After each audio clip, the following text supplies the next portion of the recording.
All right, call it the wussification of America. A Tennessee school district voting to lower its high school students' failing grade to 60%, making it easier for students to pass. But is this move only hurting students in the long run? Here now to debate it is a parent and former teacher, Whitney Neal, and father of 4 and parenting expert, Dr. Michael Fiorillo. Thank you very much both for joining us. Morning. Good morning. So I guess the first question would be for you, Whitney. Is this, how does this really help students? Well, I don't think it does. I understand that we want to give students who are struggling the opportunity to kind of change their path. But when you tell kids, we're going to make it a little easier on you, we're going to give you this midpoint opportunity to prove that you can work harder and raise your grade. We're going to change your grade from a 0 to a 60 so that your average is higher.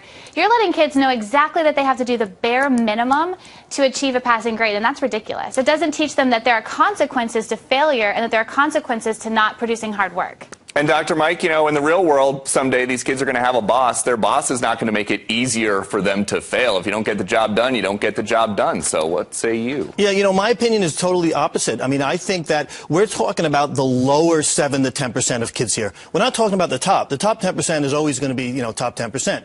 So these are kids that are having a hard time, and they're just going to drop out. I mean, we've shown that retention, making them repeat doesn't necessarily work. So if you look at the kids that drop out, they make on average $200,000 less than someone who has a high school diploma over their lifetime, $1 million less than a college grad, and 75% of all the crimes in this country are by high school dropouts. So in my opinion, we have to try and graduate these kids. Not give them a free pass and say, hey, you just pass.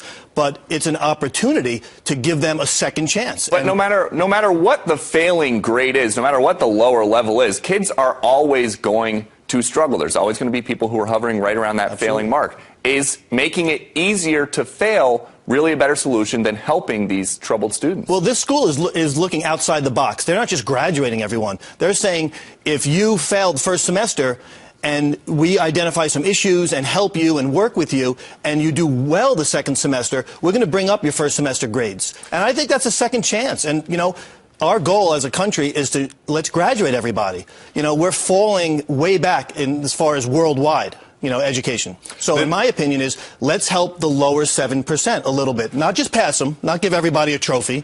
I'm not suggesting that, but I'm all for compassion and second chance. And we have heard now some pushback from the Monroe County Director of Schools. He says this: the new grading policy does not result in 60 being the new 0. Instead, it offers hope to students who struggle academically. More importantly, the new grading policy still places the onus on the student to put forth effort to make academic gains.